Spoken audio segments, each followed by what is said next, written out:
morning, sir. Good morning, you all. Now, a reason for the failure of Bohr's atomic model.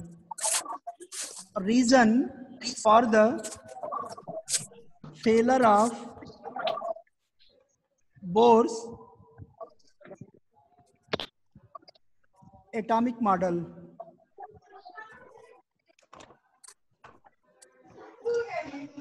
तो mic बेटा आप कर लो, mic आप कर लो, जब क्वेश्चन पूछना हो तभी याद रखो. तो now the reason for the failure of Bohr's atomic model, यानी बोर मॉडल का ड्रॉबैक तो हमने पढ़ लिया. अब हमको ये देखना है कि वो कौन से रीजन थे जिसके कारण से बोर का मॉडल एटॉमिक स्ट्रक्चर को प्रॉपरली एक्सप्लेन नहीं कर सका था. तो फर्स्ट ड्रॉबैक यही था बेटा कि Bohr's model was based on particle nature of matter. ठीक ना, बोर ने अपने मॉडल में इलेक्ट्रॉन को क्या माना, केवल पार्टिकल माना, यानी ड्यूअल बिहेवियर ऑफ पार्टिकल के रूप में उसको एक्सप्लेन नहीं किया. तो फर्स्ट ड्रॉबैक यही, फर्स्ट रीजन ये था कि Bohr's model was based on the particle behaviour of matter, not the dual behaviour of matter. Second problem क्या था बेटा, बोर ने बताया था कि इलेक्ट्रॉन सर्कुलर पाथ यानी ऑर्बिट में मूव करते हैं और उनकी एनर्जी को, पोजीशन को हम एग्जैक्टली कैलकुलेट कर सकते हैं. लेकिन हाइजेनबर्ग ने क्या प्रूव किया बेटा, इट इज इम्पॉसिबल.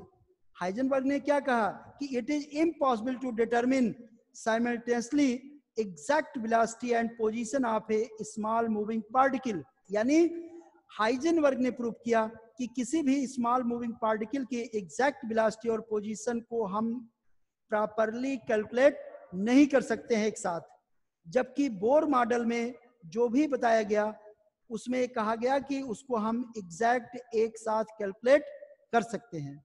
ये दोनों ही रीजन सबसे मेन रीजन है जो बोर के मॉडल के फेलर को जो है के लिए रिस्पॉन्सिबल हैं. यानी बोर के मॉडल का फेलर मेन यही था कि ये पार्टिकल नेचर पर केवल बेस्ड था, ड्यूअल बिहेवियर ऑफ पार्टिकल पर, मैटर पर ये बेस्ड नहीं था. दूसरा, बोर मॉडल में हम एग्जैक्ट वेलोसिटी और पोजीशन ऑफ पार्टिकल को कैलकुलेट कर सकते थे, जबकि किसी भी स्मॉल पार्टिकल की एग्जैक्ट वेलोसिटी और पोजीशन को कैलकुलेट करना पॉसिबल नहीं होता है. ये दो मेन रीजन है जो बोर मॉडल के फेलर के लिए रिस्पॉन्सिबल थे. ठीक ना. Now electronic configuration, electronic configuration, इसमें बेटा कुछ टॉपिक पहले दिए गए हैं, लेकिन उनको मैं इसलिए छोड़ रहा हूं कि उसमें ऐसे ऐसे टर्म आएंगे जो आगे से रिलेटेड हैं. जब तक हम उन चीजों को नहीं जानते रहेंगे, हम उन वर्ड को यूज करेंगे तो आप वहां पर परेशान होगे और आपको प्रॉब्लम होगा कि सर ये क्या है. उसके पहले मैं ये चाहता हूं कि आप उन टॉपिक को पढ़ लो जो उसमें टर्म है, जो वर्ड्स आएंगे वो यहाँ आप स्टडी किए रहोगे तो आपको आगे प्रॉब्लम नहीं होगा. फर्स्ट है इलेक्ट्रॉनिक कॉन्फ़िगरेशन. इलेक्ट्रॉनिक कॉन्फ़िगरेशन क्या होता है बेटा, the process of distributing electron of an atom in the different shell is known as electronic configuration. किसी एलिमेंट में प्रेजेंट इलेक्ट्रॉन को उनके डिफरेंट सेल में डिस्ट्रीब्यूट करना ही क्या कहलाता है, electronic configuration. Once again, the process of distributing electrons present in an atom in the different cells is known as electronic configuration. Clear? For the electronic configuration we follow a rule, that one is called as Aufbau rule. Aufbau rule. Why it is called so? Because of Aufbau is a German word. Aufbau is a German word which means to make or prepare. आफ्वा German word है बेटा, जिसका meaning होता है to make या prepare. क्यों कहा गया? क्योंकि इस रूल के द्वारा हम किसी एटम का या किसी एलिमेंट का इलेक्ट्रॉनिक कॉन्फ़िगरेशन आसानी से कर सकते हैं। ठीक, और इसमें करते कैसे हैं वो देख लो, तब आपको हम डेफिनेशन भी आगे बताएंगे।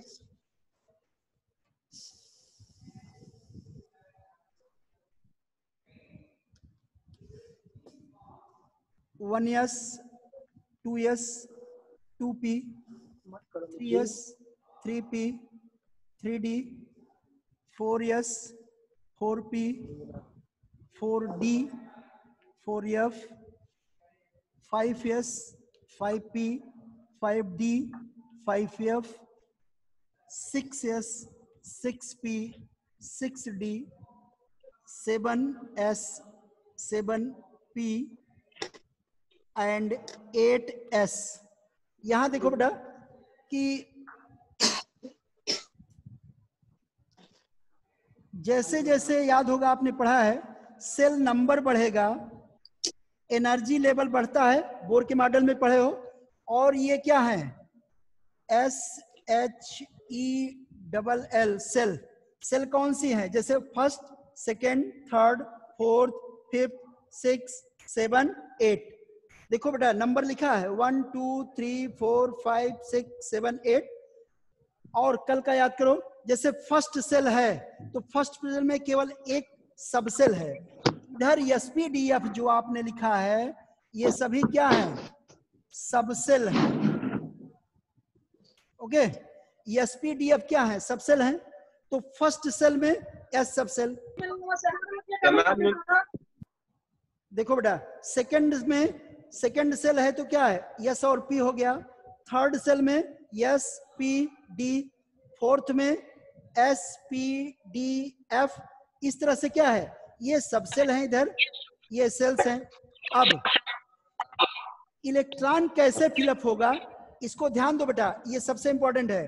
तो करोगे क्या, इसको आप जो है इस तरह से कट करो, ये 1s देन 2s देन, यानी इस तरह से वर्ड जो है डायगोनली आप कट करोगे, ये इस तरह से लिखोगे।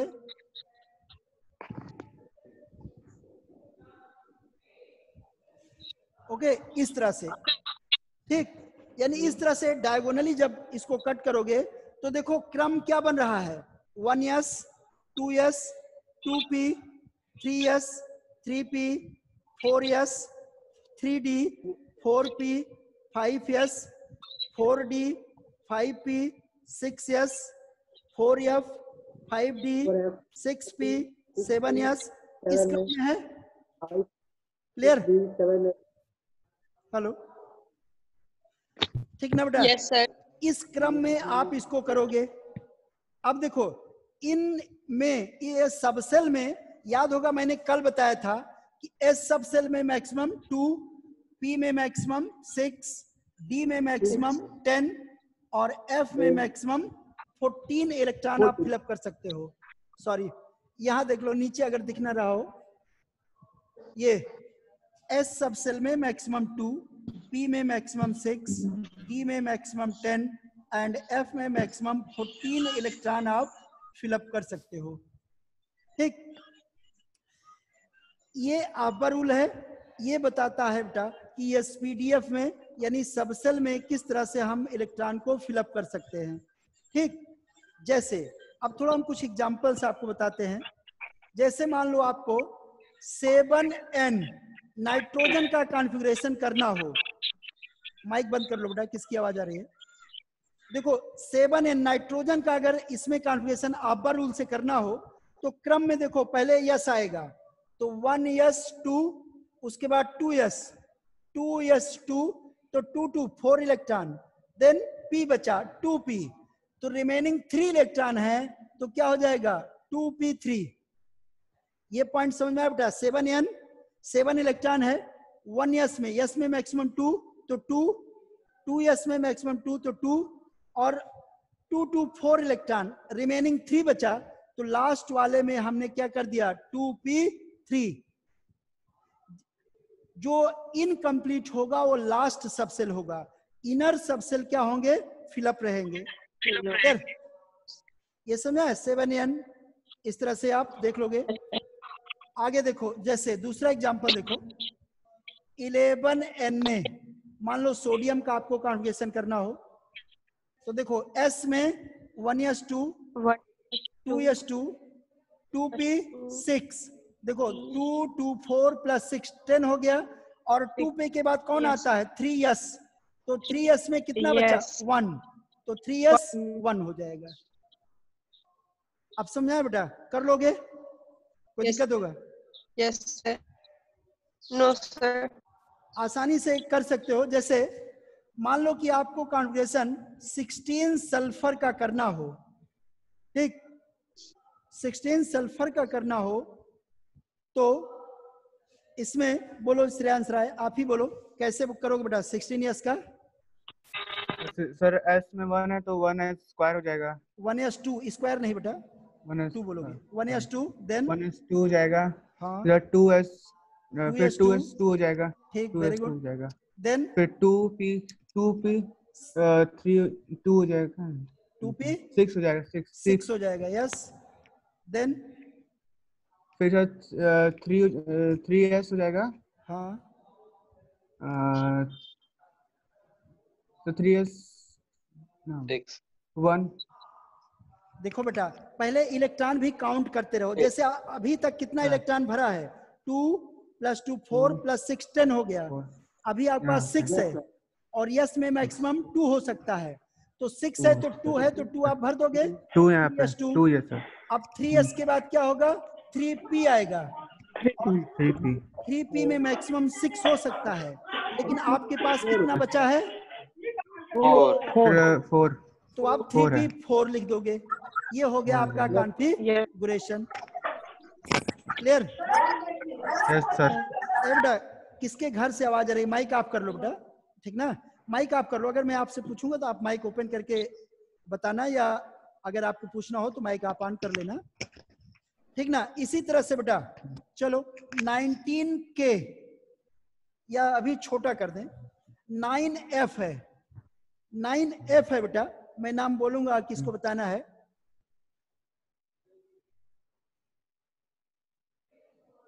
अभिषेक साहनी, सुन रहे हो बेटा आवाज? अभिषेक साहनी, अभिषेक साहनी, आवाज जा रही है बेटा? सर। तो अभिषेक साहनी बोलो बेटा, 9f का कॉन्फ़िगरेशन आप बोलो। 1s2 वेरी गुड बेटा। नेक्स्ट 2s यस 2 हो जाएगा। 2, then 2p yes very good 5 very good. अब 2p समझ में आ रहा है 5। बेटा? ठीक, क्योंकि यस सर। 5 ही इलेक्ट्रॉन बचा था आपके पास, तो आप उसको 2p5 कर दोगे। क्लियर बेटा? Yes sir. जिसको कहीं Yes, sir. कंफ्यूजन हो बताना बेटा। सर हाँ बेटा बोलो, बोलो सर बेटा। पी वाले सेल में कितना रख सकते हैं पी में बेटा, इलेक्ट्रॉन्स? पी में बेटा मैं तो यहाँ लिखा हूँ ना, देखो यस में मैक्सिमम आप 2 रख सकते हो, पी में मैक्सिमम 6 हो सकता है, डी में 10 हो सकता है, और एफ में 14, ठीक ना? लेकिन ठीक है सर। इसको भरते समय क्या ध्यान दोगे, लास्ट वाला जो बचेगा उसमें कम हो सकता है, लेकिन अंदर जितने रहेंगे उसमें सभी फिलअप रहेंगे। क्लियर? लास्ट वाले में आप लेस लिखेंगे। क्या बेटा? सर आप इसको 2 बार क्यों ले रहे हैं? 1 8 2 से 2 8। किसको 2 बार ले रहे हैं? हेलो? हाँ सर, इसको 2 टाइम्स क्यों ले रहे हैं? एस को 2 टाइम्स नहीं ले रहे हैं। देखो एस क्या है, ये फर्स्ट सेल का 1s है। अब सेकंड सेल में आओगे तो 2s और 2p होंगे ना। कल पढ़े थे आप कि जो सेल नंबर होगा उतने ही सब सेल होंगे। तो पहला सेल था तो उसमें केवल एक ऑर्बिटल था, s ऑर्बिटल था। दूसरे सेल में क्या है, 2s और 2p, 2 सब सेल हो गए कि नहीं हो गए? तो 1s वो पहले का है, और दूसरे सेल में भी s और p होगा। तीसरे सेल में जाओगे s p और d तीनों होंगे। चौथे में जाओगे फिर से s p d और f होंगे। और समझाइए ना। क्या बेटा? यस सर फिर से समझा दीजिए। क्या? सर ये देखो- कैसे यहाँ देखो जिस क्रम में ये लाइन कट कर रही है सब सेल को, ठीक ना। हेलो, देखो बेटा आवाज Yes, कैसे sir. आ रही है? कोई माइक ऑन किया बेटा, माइक ऑफ कर लो, क्योंकि कहीं जैसे ना तो इको होता है तो मेरी आवाज मुझे ही लौट के आ जाती है कभी कभी। तो आप लोग माइक ऑफ करके तब बात करो। देखो बेटा जिस क्रम में ये लाइन कट करेगी, जैसे 1s को पहले कट किया, देन 2s, उसके बाद 2p, 3s, then 3p, 4s, 3d, 4p, 5s, इस क्रम में है कि नहीं है? तो जिस क्रम में ये दिखाता है कि इसी क्रम में इलेक्ट्रॉन जो हैं किसी एलिमेंट में प्रेजेंट होते हैं, ठीक ना। ये प्रूव करता है या शो कर रहा है इसी क्रम में किसी एलिमेंट में इलेक्ट्रॉन प्रेजेंट होते हैं बेटा, और या इसी क्रम में हम उनको फिलअप करते हैं। जिस क्रम में है उसी क्रम में फिलअप करोगे और इनर सेल में इलेक्ट्रॉन भरते जाओगे, केवल लास्ट वाला सेल या सब सेल जो है वो खाली होगा।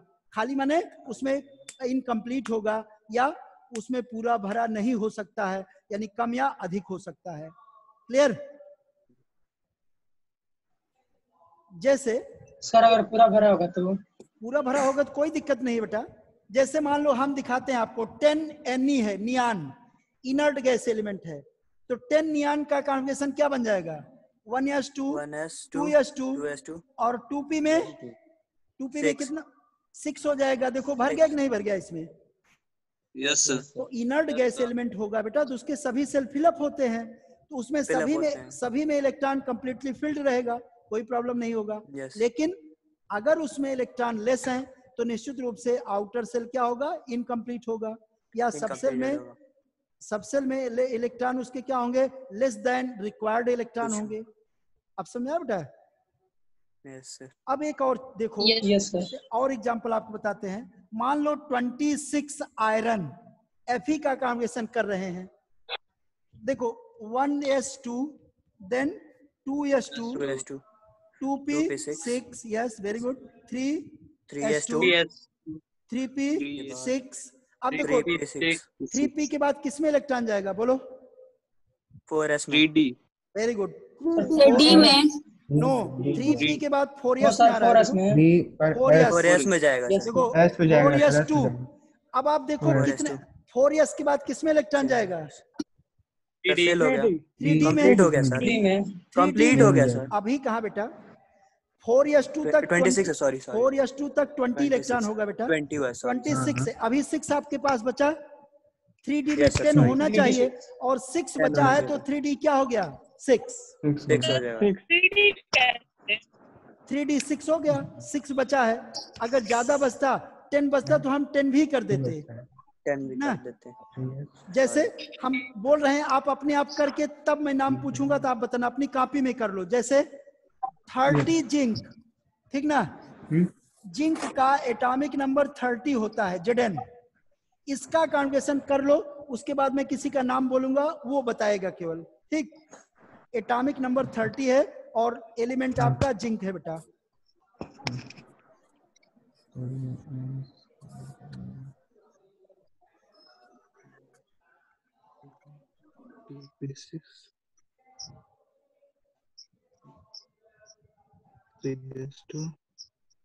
सर हो गया सर। किसका हो गया बेटा? नाम बोलो। मेरा सुमित गुप्ता। सुमित बोलो बेटा। 1s। और सब लोग माइक ऑफ कर लो बेटा, सुमित को बोलने दो, उसके बाद सब लोग बताना जिसका भी है। हाँ बोलो Sumit. 1s2, 2s2, 2p6, 3s2, 3p6। Sir ये जो लिखा है ना आप 26 Fe। हाँ बेटा सर बोलो। वहाँ पे लास्ट में जो 3d6 है ना, वहाँ पे 3d10 कर दीजिए। वेरी गुड, बस वो सही हो जाएगा। 26 तो हाई है, यहाँ पे दिया है। केवल 4 बढ़ गया तो 3d10 हो जाएगा जिंक में। रिमेनिंग सब कुछ क्या है, उसी सीक्वेंस में रहेगा, सेम आ जाएगा बेटा। Very good.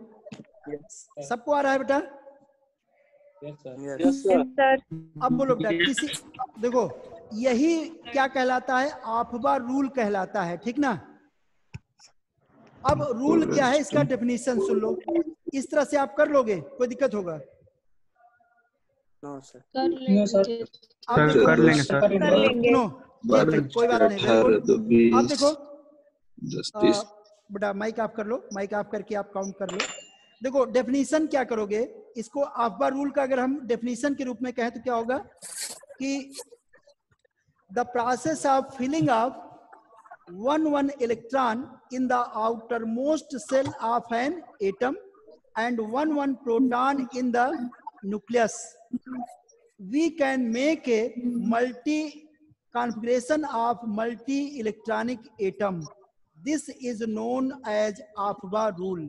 Once again, by filling one electron in the outermost cell of an atom and one proton in the atomic nucleus, we can make a configuration of multi-electronic element or atom. This is known as Afbah rule. Hindi में एक बार समझ लो कि Afbah rule क्या कहता है बेटा, किसी भी एटम के आउटर मोस्ट सेल में वन इलेक्ट्रॉन इंक्रीज करके और उसके न्यूक्लियस में वन प्रोटॉन इंक्रीज करके वन प्रोटॉन इंक्रीज करके हम मल्टी इलेक्ट्रॉनिक एटम का कॉन्फ़िगरेशन कर सकते हैं.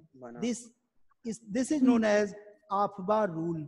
यानी आफ्बा रूल सिर्फ इतना बताता है कि हम लगातार इलेक्ट्रॉन और प्रोटॉन को इंक्रीज करते करते, क्यों, प्रोटॉन को जब इंक्रीज करोगे तो एटॉमिक नंबर बढ़ जाएगा, एलिमेंट चेंज हो जाएगा और इस तरह से कॉन्फ़िगरेशन भी लगातार बढ़ता जाएगा और हम किसी भी एलिमेंट का कॉन्फ़िगरेशन आसानी से कर सकते हैं. क्लियर? कोई दिक्कत होगा? ये आपका रहा, ये आपका आफ्बा रूल है और इसमें कुछ एक्सेप्शनल केस हैं, ठीक ना. एक्सेप्शनल केस जो है उसके बारे में, एक्सेप्शनल केस के बारे में आपको मैं जब क्वांटम नंबर्स बताऊंगा उसके बाद बताऊंगा, क्योंकि उसका एक्सप्लेनेशन, उसका रीजन क्वांटम नंबर से होता है, ठीक ना. ये समझ आ रहा है बेटा? आगे जो है या अभी आपको मैं बता दूं एक सिंपल सा एग्जांपल. देखो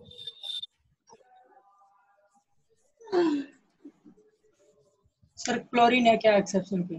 नहीं बेटा, देखो विद इन 30 जो है 24 क्रोमियम या 29 कॉपर, ये दोनों एक्सेप्शन है. एक्सेप्शन तो और सारे हैं बट ये हम जो पहले आपको एक्सेप्शन आएंगे इनके बारे में बात कर रहे हैं. 24 क्रोमियम का कॉन्फ़िगरेशन क्या होना चाहिए?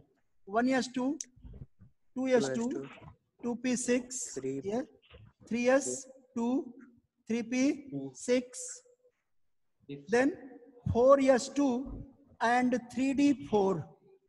ठीक ना बेटा? दिख नहीं रहा होगा, सॉरी मैं नीचे कर दे रहा हूं. 2p6 के बाद 3s2, 3p6, 4s2 and 3d4. ठीक ना बेटा? क्रोमियम का अपने आप भी लिखोगे कॉपी में आप, तो लास्ट में कॉन्फ़िगरेशन क्या मिलेगा? 4s2, 3d4. ठीक ना? हेलो, ये समझ रहे हो बेटा? क्रोमियम का जब कॉन्फ़िगरेशन आप करोगे तो लास्ट में 4s2, 3d4 सबका रहा है. Yes, sir. लेकिन यस सर. इसका एक्चुअल कॉन्फ़िगरेशन क्या होता है कि 4s1 and 3d5. ओके, इसका एक्चुअल कॉन्फ़िगरेशन क्या होगा? लास्ट वाला 4s1 और 3d5. इसका रीजन समझ लो.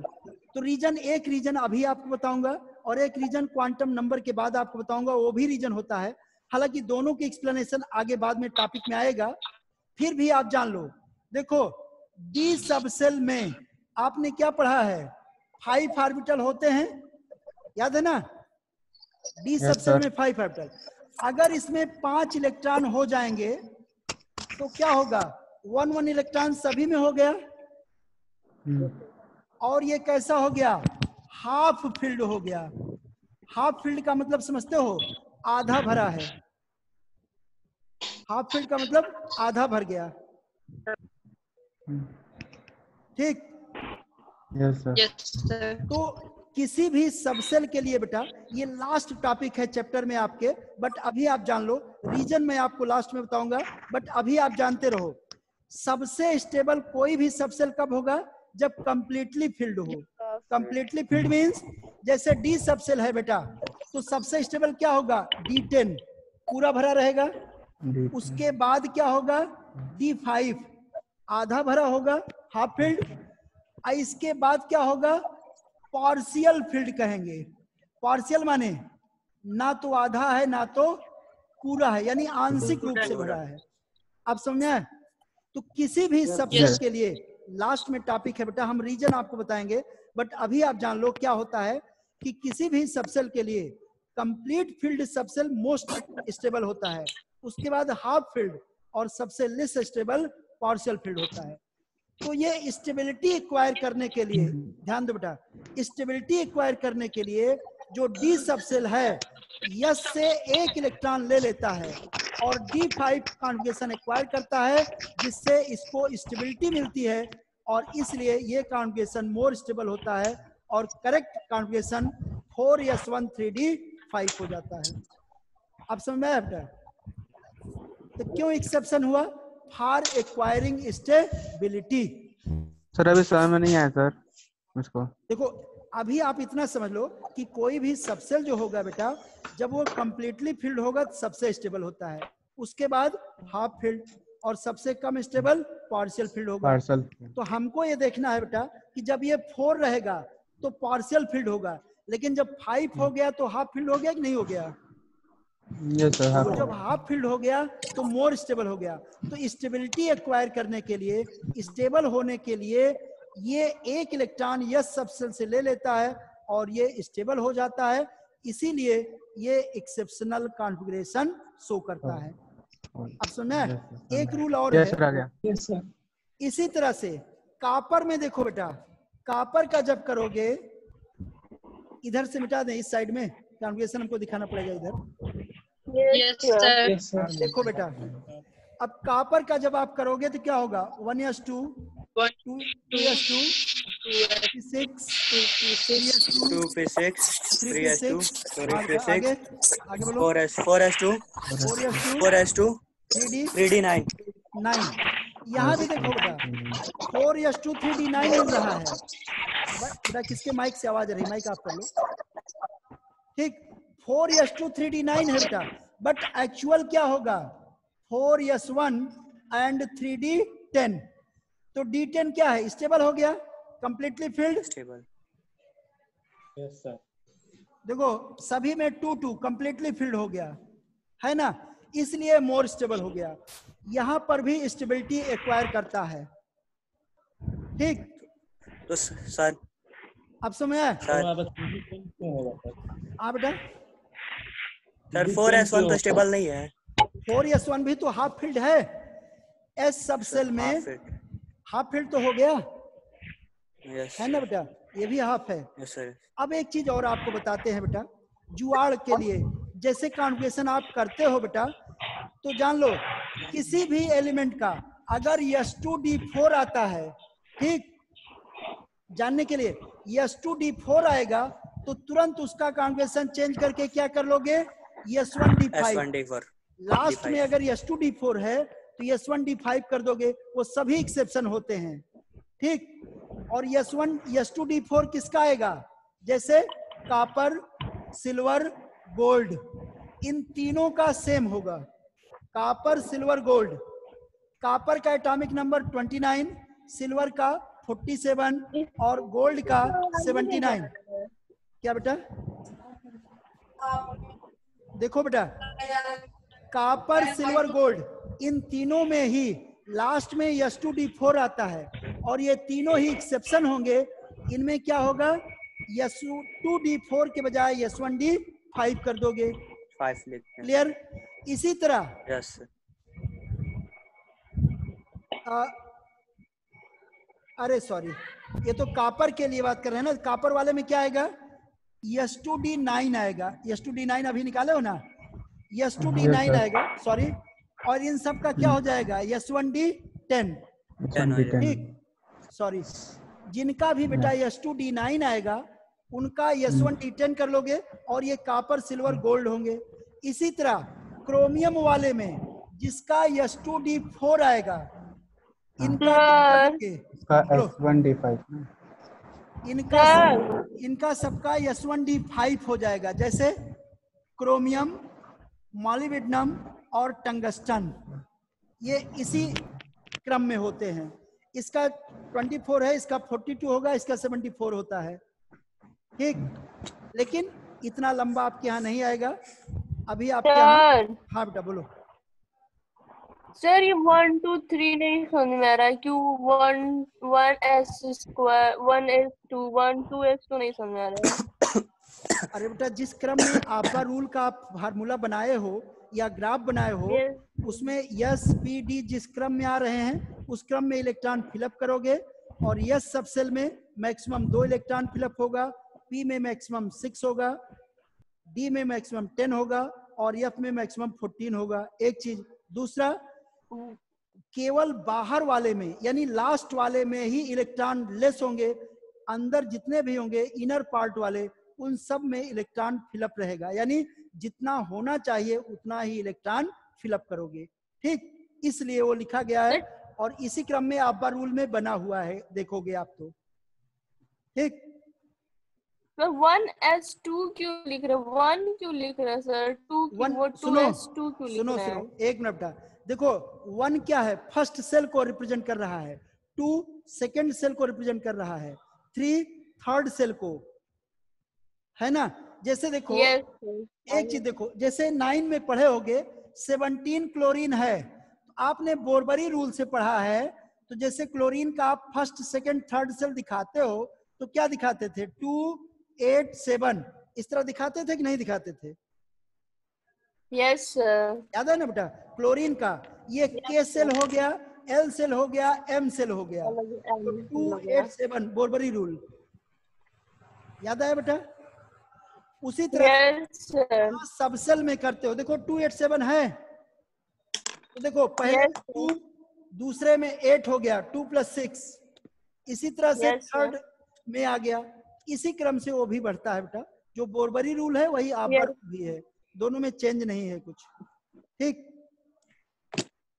तो इस तरह से बेटा कैलकुलेशन आप करोगे।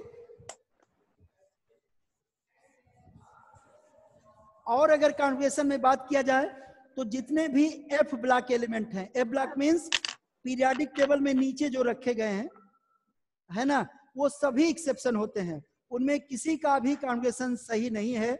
उसके बारे में बाद में बात करेंगे जब पीरियोडिक टेबल आएगी, बट अभी आप जान लो कि वो सभी एक्सेप्शन होते हैं। ठीक, इसके अलावा इनके अलावा इन सभी में आपने देखा कि यस सब सेल का 1 इलेक्ट्रॉन आता है, लेकिन एक ऐसा एग्जाम्पल है केवल पूरे पीरियोडिक टेबल में जिसमें यस सब सेल के दोनों इलेक्ट्रॉन चले जाते हैं, और वो क्या है, पैलेडियम 46 पीडी। ये एटॉम पैलेडियम है 46, इसका कॉन्जुगेशन होगा 1s2 2s2 2p6 3s2 3p6 4s2 3d10 4p6 5s2 और 4d8 होना चाहिए। ठीक ना बेटा। पैलेडियम 46 का कॉन्जुगेशन लास्ट में 5s2 4d8 होना चाहिए, लेकिन ये ऐसा एक्सेप्शन होता है जो यस के दोनों इलेक्ट्रॉन ले लेता है, और इसका एक्चुअल कॉन्जुगेशन हो जाएगा 5s0 और 4d10। ठीक है बेटा। ये केवल एकमात्र एलिमेंट है, ये केवल पूरे पीरियोडिक टेबल में एक एलिमेंट है जिसमें यस के दोनों ही इलेक्ट्रॉन डी सब सेल में चले जाते हैं, और यहां पर भी रीजन वही है, फॉर द स्टेबिलिटी। क्लियर? इसके अलावा और कोई अदर एक्सेप्शन नहीं है, आप आसानी से कर सकते हो। ठीक, सर ऐसा क्यों होता है पर? वही स्टेबिलिटी के लिए होता है बेटा, मेन रीजन स्टेबिलिटी ही है। स्टेबिलिटी के लिए वो इसके इलेक्ट्रॉन ले लेता है, और D10 जो है मोर स्टेबल कॉन्जुगेशन होता है, इसलिए वो यस के इलेक्ट्रॉन को पुल कर लेता है। दूसरा एक चीज और जान लो, डी सब सेल का एनर्जी, डी का एनर्जी, एक मिनट बेटा, डी का एनर्जी अधिक होता है और यस का एनर्जी कम होता है, जिससे डी सब सेल स्ट्रांगली पुल करता है इलेक्ट्रॉन को और आसानी से अपने अंदर वो ले लेता है। ठीक ना। फिलहाल आप स्टेबिलिटी अभी जानो, आगे हम उसका डिटेल बताएंगे। बोलो बेटा क्या कह रहे थे? सर लास्ट में जैसे आप बताएं स्टेबल करने के लिए एस और डी रहता है, तो हाँ, एक एस का एलिमेंट आगे वाले में डी में चल जाता है स्टेबल करने के लिए। हरदम नहीं जाएगा, कब जाएगा? जब S2D4 होगा तो S1D5 कर वही दोगे। कभी हाँ कभी। हाँ, तो सर कभी लास्ट में अगर पी और एस रहे तो कोई दिक्कत नहीं होगा। P और S अगर लास्ट में आता है बेटा, तो ये कोई भी एक्सेप्शन नहीं है। एक चीज ध्यान दो, अगर किसी भी एलिमेंट के कॉन्जुगेशन में लास्ट में S या P आता है तो they will be never exception, they always follow the rules. ठीक ना, ये कभी भी एक्सेप्शन नहीं होंगे। एक्सेप्शन केवल वह होंगे जिनके लास्ट में D आएगा या F वाले होते हैं। और F में तो एक और से एक्सेप्शन है, उसमें कुछ पूछना ही नहीं है। ठीक ना, ठीक है। नेक्स्ट है बेटा quantum numbers. Quantum numbers, quantum number कहते किसे हैं? डेफिनेशन बेटा कि the numbers which represents energy as well as position of electron in an atom are known as quantum number. Once again, the numbers which represents energy as well as position of electron in an atom are known as quantum numbers। यानी quantum number क्या है बेटा? ये वो numbers होती हैं जो किसी एटम में जो इलेक्ट्रॉन्स होते हैं उनकी एनर्जी और पोजीशन को एक्सप्लेन करती है। यानी किसी एटम में जो इलेक्ट्रॉन है उसकी एनर्जी कितनी है या उसकी पोजीशन कहां पर है, यानी वो किस प्लेस पर है और कहां पर उसकी एनर्जी है। ठीक, तो क्या होगा कि क्वांटम नंबर्स क्या होगा बेटा? The numbers which represents energy as well as position of electron in an atom are known as quantum numbers. Okay, once again क्या होगा क्वांटम नंबर्स? बंद कर लो बेटा, माइक ऑफ कर लो। The numbers which represents energy as well as position of electron in an atom are known as quantum numbers. Clear? There are sir सिर्फ energy लिखेंगे कि एनर्जी लेवल लिखेंगे?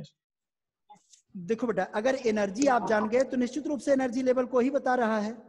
एनर्जी लेवल का मतलब क्या है कि कितनी एनर्जी है ना। एनर्जी लेवल का मतलब कितनी एनर्जी है, उसके एनर्जी को और उसकी पोजीशन को बताता है। ठीक, there are 4 quantum numbers. First one is principal quantum number.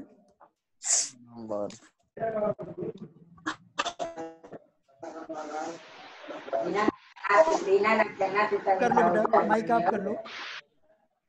Principal quantum number, इसको स्मॉल n से डिनोट करते हैं, याद होगा पहले भी आप पढ़े हो।